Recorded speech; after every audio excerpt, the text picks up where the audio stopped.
May isang tanong ako para sa'yo. Paano kung sabihin ko sa'yo na ngayon ay meron ng isang legal na paraan para sa ating mga Pilipino kung saan magagawa mong kumita ng extra income gamit ang internet kahit nasa bahay ka lang? Interesado ka bang malaman kung paano to? Kung oo ang sagot mo, ituturo ko sa iyo ng maigi paano ka kikita ng extra income gamit ang internet tulad ko at ng mga kaibigan ko kahit nandyan ka lang sa bahay mo o kahit nasa internet shop ka lang. Bago ang lahat, may gusto muna akong ikwento sa iyo. Sigurado ngayon mo palang ito maririnig.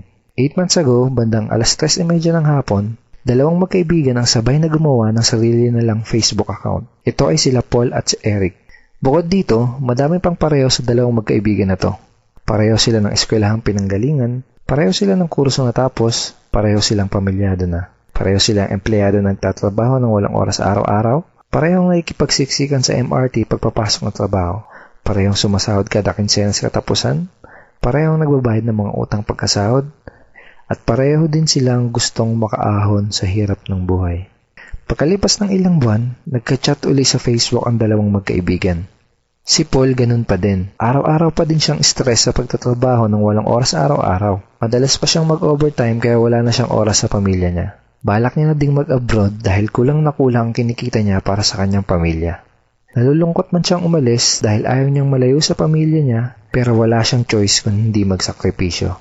Si Eric naman, kaka-resign lang. Hindi na daw niya kailangan ng trabaho. Kumikita na kasi siya ng malaki kahit nasa bahay lang siya kasama ang mag-ina niya. Malaki na din daw ang perang naipon niya sa bangko. Gusto mo bang malaman kung anong pinagkaiba nila?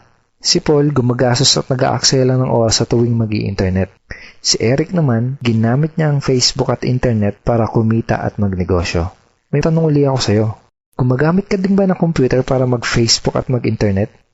Kung gusto mo din malaman kung paano mapagkakakitaan ng oras na ginugugol mo sa pag-i-internet, ang kailangan mo lang gawin ay fill upan ang form na nasa ibaba. ito ang ilan sa mga ordinaryong Pinoy na katulad mo na nagkaresulta, kumikita gamit ang internet. Lenton Montejo from Davao City, Philippines. I earned $1,200 in 7 weeks. Jeff Perez from Quezon City, Philippines. An ordinary guy like me has earned over $4,000 in 2 months. Ivy Amor Dahino from Bangkok, Thailand.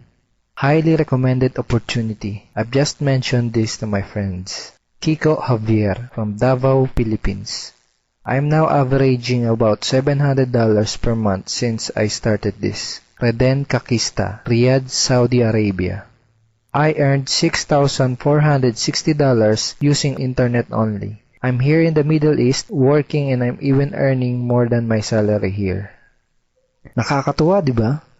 Nung una, naniwala lang sila at sumubok. Ang maganda, pwede ding mangyari sa iyo mga to.